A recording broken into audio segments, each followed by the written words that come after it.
To God be the glory. Good morning, people of God. Praise the Lord. Kay naulian ng tingog ni Pastor, so masabtan ako ninyo. And me start by thanking God and saying and affirming with the church that God is good and all the time. Hallelujah. Thank you also sa tuang CYF for that beautiful song, The Waters of Grace, which really prepares our heart and setting the tone para sa tuang reflection karong buntaga. For today, we celebrate and observe what Sunday? The baptism of our Lord, the first Sunday after Epiphany. So niya na ta sa baptism ni God through Jesus Christ. Now, this is the day when we remember when Jesus came to Jordan, sa river sa Jordan, to be baptized ni kinsa? Ni John the Baptist, or John, no? And this is a story not only about si Jesus mismo nagpabaptize ni atong panahon na, but about who Jesus is. Kinsa si Jesus, and reminding us of who we are. Kinsa kita ingon nga katawhan sa Dios. Especially nga as we begin the new year 2026. Kinsa kita karong tuiga. Now let us begin with our first reading natong nadunggan from the book of Isaiah. Diha sa chapter 42 mga kaigsuunan, narinig natin about a servant. God speaks about a servant.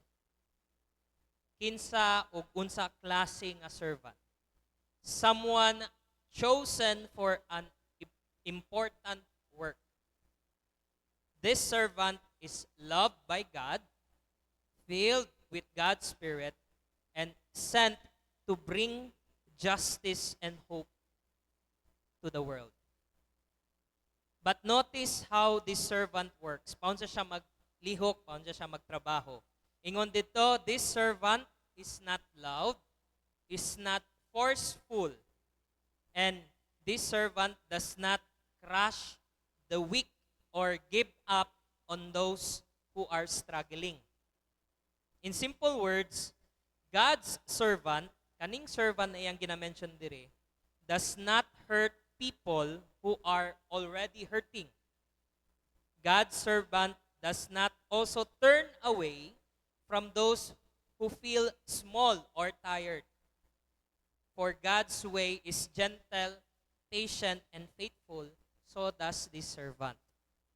Now, when we hear this, we begin to see where this is leading. Dulong asa. Isaiah is pointing now us toward Jesus. Even though Jesus is God, kay mauman to itong gituuhan, Jesus comes not to be served. Kay nailhan po nato siya as a king. But He is a king that serves others. To serve people. Jesus also comes close to people and He walks with them. He loves them. And Jesus does God's work in humility. Kumbaga, dili sa murag hari nga nagsugo kanade sa taas kun dili sa ubos. This prepares us now to understand what happens next at the Jordan River. Now we move to the gospel. Atong nadunggan, Jesus comes to John para mag-unsa man, to be baptized. He does not begin His ministry with a sermon. He does not begin with miracles. He begins by stepping into the water. So diri nato mailhan ang kani ang maong sinugdanan nga nagsugod na o magsugod pa lang yang ministry. So, He begins this ministry by stepping into the water with the people, not with the kings or kinsabang mga VIPs, but with the people, the common people. And this tells us something important. Mga kaigsuunan, atong nakita diri that Jesus chooses to stand where the people are or kung asa man ta karon. He chooses the path of humility and obedience bisan na Ginoo siya. And then something symbolic happens. Katong nahimo na naitabo ng ang maong baptismo, unsay naitabo? The heavens open. Niabli. The Spirit comes down like a dove. And then a voice says, unsang gingon sa tingog? This is my beloved Son, with whom I am well pleased. Here, we are given a glimpse of our triune God. Ano man?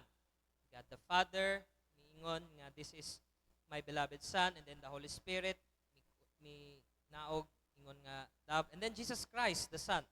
So we will speak more fully about this Trinity on another Sunday, kay naay dedicated Sunday for the Trinity. But for today, ato lang tan-awon kining significant nga panghitabo during the baptism of the Lord. Ano man, we notice here that the Father God speaks words of love. Kaingon siya, this is my beloved Son, with whom I am well pleased. And then the Son, Jesus, stands in the water, choosing the way of service, and the Holy Spirit comes to guide and strengthen Jesus. This is not God changing roles or switching places. This is one God nagpadayag sa tulo ka persona. Father, Son, and Holy Spirit. Working together in love. And here is what matters most. Balik ta sa tuang passage. Before Jesus does anything, God calls him beloved. Take note of that. And then before the work begins, the Spirit is already present. Naa na there. That same pattern speak for us today. Ano? Because this meant something. So what does all of this mean for us today? First, tanawon nato ang yang mensahe, our identity comes before our work.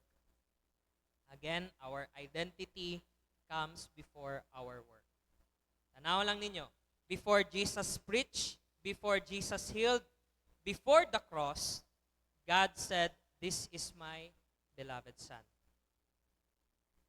So, para ka nato, unsa man na, as Christian, mga kaigsunan, because we belong to Christ and are part of Christ's body, the same is true for us.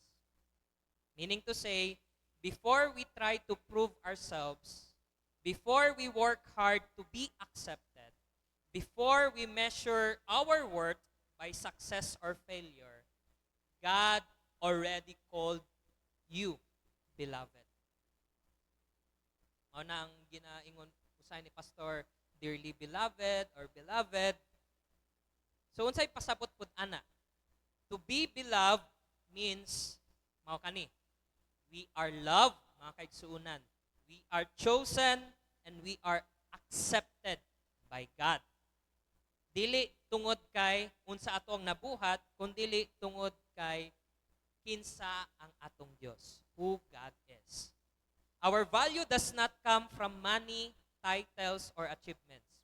Let us take note of that. As a Christian dili ang imuhang bili, ang atong bili sa pila atong kwarta, so unsa atong title, unsa atong mga na-achieve. Our value comes from God's love. Gikan sa gugma sa Dios. For we are God's children because God says so. Because God loves us. Ikaduha, ang mensahe sa ato ang passage is the Spirit comes before the work begins. Atong tanawon balik. Jesus did not act on his own strength. Diri nga hulagway, diri nga story. He was led and moved by the Spirit. And as Christians, kita pod, we are called to trust that same Spirit. And unsa ang dagway ni ana? How do we trust the Spirit? Trusting the Spirit means we pray before we act. Do we still pray? Nag-ampo ba mo sa pag-adto diri simbahan before mo nilakaw? Nag-ampo ba mo pagkamata ninyo sa buntag or nagdiretso ra mog cellphone? Nag-ampo ba mo pag mukaon lang or all the time? So kana atong kinahanglan i-reflect no. Because trusting the Spirit means we pray before we act. Trusting the Spirit means we listen before we decide. And trusting the Spirit means we ask God to guide us instead of rushing ahead on our own. Dali-dali, ginadali nato ang tanan. For the Spirit leads us, nagulagway pod nga through God's Word. Ingana mag-guide ang ato ang Dios. Through God's Word, so kinahanglan po nato basahon ang Biblia, through prayer, through wise counsel. And sometimes, ang Espiritu magagiya ka nato through a quiet nudge in our heart that leads us toward love, peace, and faithfulness. Mga kaigsuunan, the Spirit also gives us courage when we are afraid. Mao nang importante nga saligan nato ang balang Espiritu. Patience when we are tired. And love when it is hard to love. Nasayod ko nga, karong panahon na, lisod na ang may gugma. Diba? So kung papilion mo, mahal mo o mahal ako? Mahal mo o mahal ka? So we do not walk through life alone, mga kaigsunan. We need the Spirit of God. And this is the truth. God's Spirit walks with us. Ikatulo, God's way is gentle and faithful. Kung atong tanawon ang gingon sa Isaiah, nagingon siya sa ato, the servant will not break a bruised reed or put out a faint flame. In simple terms, God does not crush those who are weak, and God does not give up on those who are struggling. Meaning to say, when we follow God's way, the Spirit now teaches us to act with patience, mercy, and care. Kasi ingana ang Diyos na atong ginaalagaran. So, we must speak kindly instead of harshly. Nasayad ko, dali i-control ang atong mga emotion. Pero as much as possible, we speak kindly instead of harshly. Labi na karong bagong tuig, ato nang ibilin ang atong mga dali nga masuko nga kinaiya. And then we also help rather than judge. We also stay faithful even when change feels slow. Pabilin tang lig-on sa atong gituuhan, dili ta magdali. This is how we live out God's justice and love. So kinahanglan po nato siya ibuhaton sa atong mga panimalay, sa atong mga workplaces, and even in our communities. Kay ingana man ang atong Dios, ingana po dapat ang atong kinaya. Labi na karong tuiga. For God's way, again, is gentle. And maybe God is gentle, usahay i-taken for granted, but it is powerful. And we need to do so. We need to do also. So mga kaigsuunan, sa atong pagpadayon, kay na naman ta sa January 11, nining bagong tuig sa 2023. Dagan ka nato, naghunaw na gihapon sa atong mga goals nga ipadayon o ihunong. Sa mga plano nato, mag-travel pa ta to many places, ug sa mga butang na kinahanglan o gusto pa natong ayuhon. But today, God invites us to begin in a different way. Usahay dihay ang pag-follow kanang go with the flow, dili pud maayo. Ang invitation karon sa Ginoo ingani, remember who you are. People of God, you are God's beloved. Trust the Spirit, for God is with you. And follow God's gentle path, meaning be faithful and loving. Just as Jesus began His ministry at the water, mga kaigsuunan, we are now invited this year, 2026, to begin the year of our life marked by God's grace and moved by the Spirit. In the name of the Father, and of the Son, and of the Holy Spirit. Amen.